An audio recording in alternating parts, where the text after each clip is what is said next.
अस्सलाम वालेकुम व्यूअर्स। हमारे जिस्म में सबसे ज़्यादा हड्डियां हमारे पाँव में होती हैं और आपको पता है सबसे ज़्यादा मसल्स कहाँ होते हैं। सबसे ज़्यादा मसल्स हमारे इस चेहरे पर होते हैं, यानी एक मसल दूसरे मसल के साथ जुड़ा हुआ है और हज़ारों लाखों करोड़ों मसल्स हैं हमारे चेहरे पर।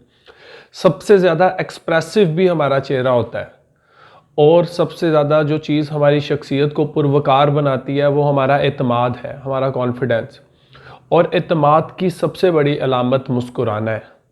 तो आप मुस्कुराएं, इसलिए भी मुस्कुराएं कि ये नबी करीम सल्लल्लाहु अलैहि वसल्लम की सुन्नत है। इसलिए भी मुस्कुराएं कि इससे आपकी शख्सियत में एतमाद पैदा होता है। और इसलिए भी मुस्कुराएं कि जो लोग आपकी मुस्कुराहट के साथ मुस्कुराते हैं, जिनकी खुशियाँ आपकी खुशियों के साथ जुड़ी हैं, उनको आपकी मुस्कुराहट की ज़रूरत है। और मुस्कुराने की सबसे बड़ी वजह यह भी है कि आप उन लोगों के लिए मुस्कुराएं जो आपके हासिद हैं, जो आपको मुस्कुराता देखकर जलते हैं। उनको सज़ा ही ये दें कि आप मुस्कुराना मत छोड़ें। तो ज़िंदगी में रुलाने वाले तो बहुत मिलते हैं, मुस्कुराहट की वजूहात आपको खुद ढूंढनी पड़ती हैं। तो मुस्कुराहट की वजह ढूंढें और मुस्कुराएं। इसलिए भी मुस्कुराएं कि ये ज़िंदगी बहुत छोटी है। इंशाल्लाह आपसे फिर मुलाकात होगी।